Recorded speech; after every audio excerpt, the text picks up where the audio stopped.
செங்கல்பட்டு மாவட்டம் கூடுவாஞ்சேரி ஊரப்பாக்கம் பகுதி புகுந்த மழை நீரினால் பொதுமக்களின் இயல்பு வாழ்க்கை முற்றிலும் பாதிக்கப்பட்டுள்ளது.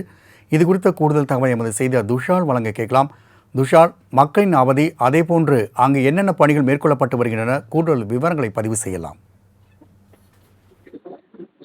நிச்சயமாக ராம்குமார், கூடுவாஞ்சேரி ஊரப்பாக்கம் உள்ளிட்ட இந்த தாழ்வான பகுதிகளில் நேற்று பெய்த கனமழையின் காரணமாக நீர் புகுந்ததால் அப்பகுதி மக்கள் அவதியடைந்து வருகின்றனர்.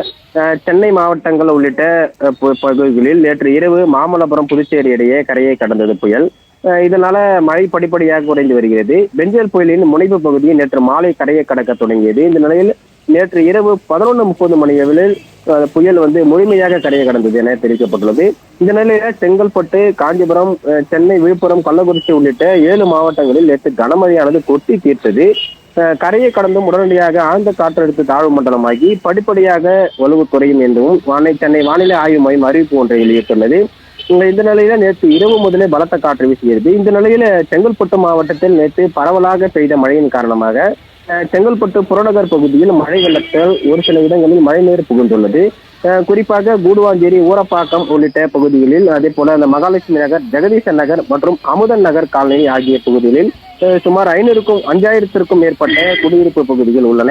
இந்த பகுதிகளில் எப்போதுமே மழை வெள்ளம் ஏற்படும் போது தண்ணீர் தேங்கி நிற்பது வாடிக்கையாக உள்ளது. அதே போல நேற்று பெய்த மழையின் காரணமாகவும் இந்த பகுதி முழுவதுமே இந்த மழைநீரானது சூழ்ந்துள்ளது. அந்த காட்சி நம்மால் பார்க்க முடிகிறது.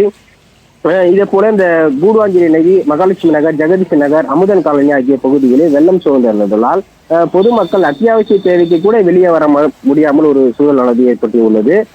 அதே போன்று ஏராளமான இருசக்கர வாகனங்கள், அதே போல கார்களும் வெள்ள நீரால் பாதிப்படைந்துள்ளன. தேவைக்கேற்ற பொருட்களை வாங்க வேண்டும் என்றால் நீண்ட தூரம் வெள்ள நீரிலே நடந்து பொருட்களை வாங்கி செல்ல வேண்டிய ஒரு சூழல் ஏற்படுகிறது. இதனால் இந்த பகுதி முழுவதுமே பகுதிவாசிகள் கடும் சிரமத்திற்கு உள்ளாகி வருகின்றனர். ராம்குமார்.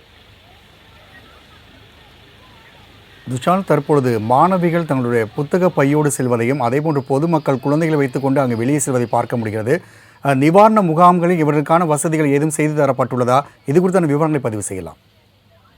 நிச்சயமாக குமார், அந்த பகுதியில் உள்ள மாணவிகள், அதே போல அந்த குழந்தைகள், அந்த பகுதி சுமார் முட்டி காலு அளவிற்கு மேலாக தண்ணீர் புகுந்துள்ளதால் அந்த பகுதியில் தற்போது உட்காரவோ அமரவோ இருக்க முடியவில்லை. இதனால் அப்பகுதியில் வசிக்கும் ஒரு சில மக்கள் தங்களது கிடைத்த உடைமைகளை எடுத்துக்கொண்டு வெளியே செல்கின்றனர்.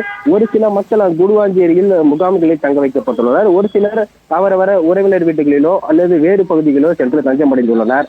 ராம்குமார். துஷால், தகவலுக்கு நன்றி.